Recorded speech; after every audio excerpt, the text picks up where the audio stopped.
Hamas Israel के बीच युद्ध को लगभग एक मंथ हो चुका है, लेकिन ये युद्ध बंद होने का नाम नहीं ले रहा है। क्या यूएन इस युद्ध को बंद करवाने में सफल नहीं हुआ है? क्या यूएन है वो अब नाकामयाब रहा अपने जो उस उद्देश्य से गठित हुआ था? क्या अमेरिका इसके पीछे फसाद की जड़ है कि अमेरिका इसराइल को फोर्स कर रहा है युद्ध करने के लिए, वहीं पर जो अरब कंट्रीज हैं वो फिलिस्तीन को यानी हमास को फोर्स कर रही हैं? क्यों बुलाए जा रहे हैं 1 लाख वर्कर्स भारत से इजराइल में? क्या सिक्योरिटी होगी भारत से बुलाए जाने वाले 1 लाख वर्कर्स की कि वो सुरक्षित रहेंगे? तो सारे टॉपिक्स पर हम बात करने वाले हैं इस वीडियो में। जय हिंद साथियों, स्वागत है आप सभी का पीएस स्टडी यूट्यूब चैनल पर।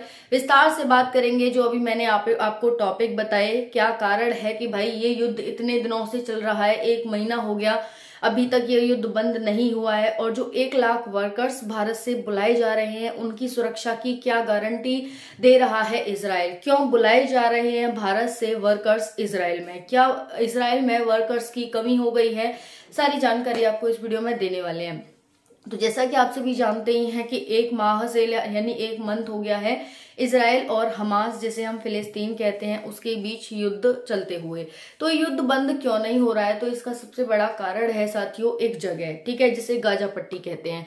गाजा पट्टी के उत्तरी हिस्से पर इजराइल ने अपना कंट्रोल स्थापित कर लिया है और वहां से जितने भी फिलिस्तीनी थे उनको वहां से भगा दिया है। तो फिलिस्तीनी अन्य देशों में न जाकर के, क्योंकि अन्य देशों ने भी अपनी बाउंड्री है वो बाइंड कर ली थी यानी क्लोज कर ली थी और फिलिस्तीनों को आने नहीं दिया। तो जो फिलिस्तीन है वो दक्षिणी गाजा पट्टी में ही बसे हुए हैं, ठीक है। यानी एक तरह से कह सकते हैं कि जो अभी तक छोटा सा फिलिस्तीन बटा हुआ था, अब वो भी फिलिस्तीन और टूट गया है और उसका हिस्सा है वो इजराइल पर चला गया है। अब फिलिस्तीन है वो ऑलरेडी अपना इतना बड़ा हिस्सा इजराइल को दे चुका है, तो अब और हिस्सा चला जाना, तो ये सोचकर तो फिलिस्तीन चुप नहीं बैठेगा, है ना।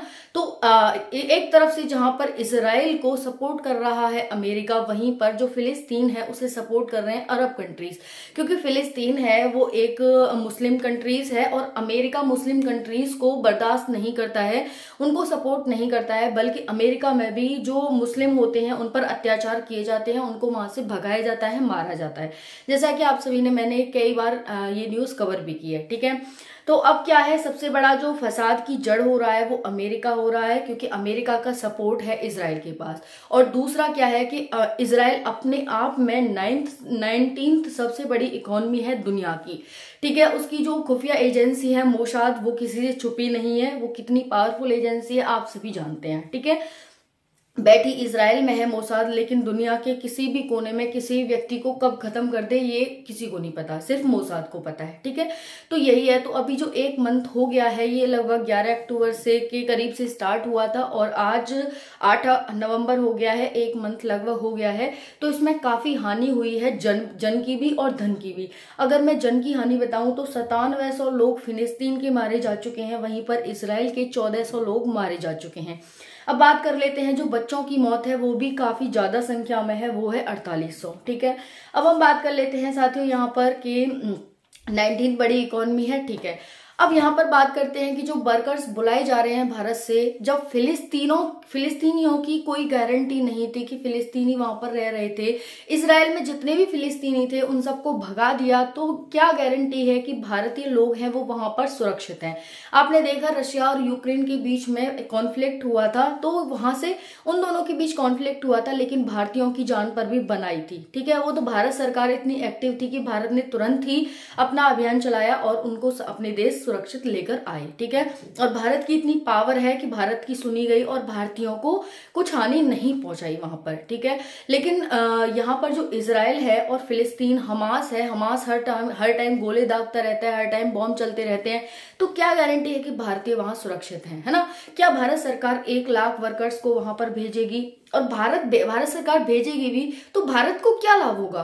और दूसरी सबसे बड़ी बात है कि वहां पर क्या जरूरत है भारतीयों को भेजने की? तो देखिए साथियों, अभी तक वहां पर फिलिस्तीनी बड़ी मात्रा में काम करते थे, क्योंकि वहां पर फैक्ट्री, आप जानते हैं कि जो भी अरब कंट्रीज हैं, हमारी अरब कंट्रीज के पास ही इजराइल है, ठीक है। तो वहां पर एक साइड समुद्र है, थार का एक साइड समुद्र है, मरुस्थल है, तो वहां पर ज्यादातर है वो कृषि वगैरह नहीं होती है, फैक्ट्री में ही काम होता है, ठीक है। चाहे वो तेल की फैक्ट्री हो गई या फिर वो अन्य जो प्रोडक्ट बनाने फैक्ट्री हो गई उनकी हो गई, ठीक है। तो वहां पर क्या होता है साथियों कि जो वहां की सेना लोग हैं उनको सेना में जाना भी जरूरी है, क्योंकि वहां के जो अधिकतर लोग हैं वो सेना में जाना कंपलसरी होता है। हर व्यक्ति वहां का सेना में जाना कंपलसरी है हर व्यक्ति का।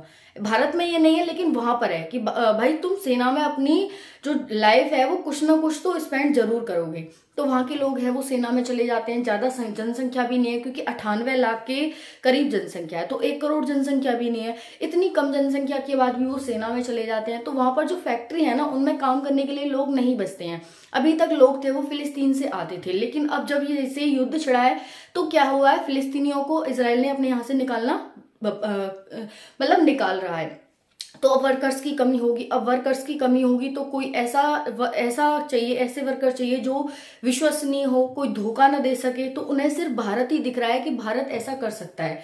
भारत के जो वर्कर्स हैं वो विश्वसनीय हैं और भारत ऐसा कुछ भी गलत नहीं करेगा, ठीक है। तो क्योंकि भारत इजराइल को एक देश के रूप में मान्यता भी देता है, इजराइल की राजधानी तेल अवीव है, तो इसीलिए इजराइल ने क्या किया है कि भारत से गुहार लगाई है, भारत से रिक्वेस्ट किया कि आप तुरंत ही हमें 1 लाख वर्कर्स को भेजें।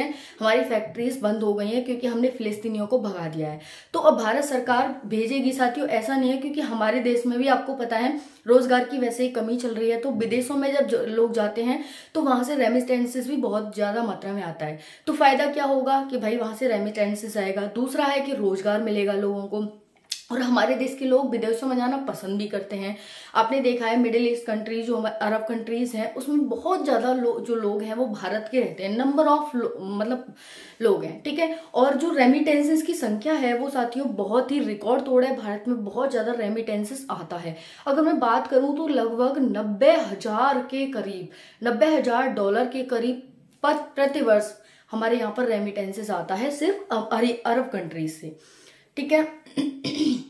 तो ये बहुत बड़ी संख्या हो जाती है। तो इस वजह से भारत सरकार क्या है, वर्कर्स को भेजेगी, वर्कर्स को सुरक्षा भी प्रदान की जाएगी इजराइल द्वारा, ये हमें पूरा आश्वासन दिया गया है।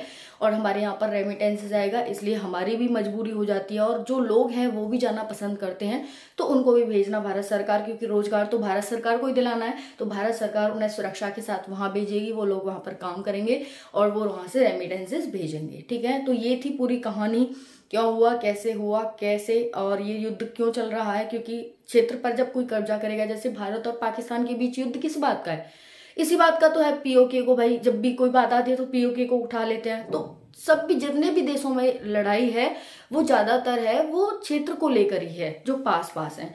तो अब यहाँ पर देख सकते हैं जो फिलिस्तीन और इजराइल है, फिलिस्तीन की जगह पे तो इजराइल बसा हुआ है, तो क्यों ना भाई वो करे। लेकिन जिस हमास को इजराइल के द्वारा डेवलप किया गया था, अब वही हमास इजराइल को ही खा रहा है, ठीक है। तो यही होता है, जो जिसे दूध पिलाता है वो उसको खाता है। तो हमेशा ही आतंकवाद को बढ़ावा ना दें।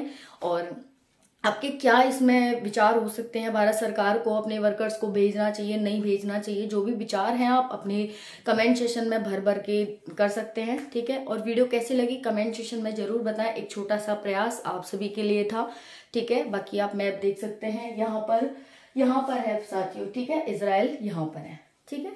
तो thank you so much. Video को ज़्यादा से ज़्यादा लाइक करें, शेयर करें, सब्सक्राइब करें। जय हिंद, वंदे मातरम।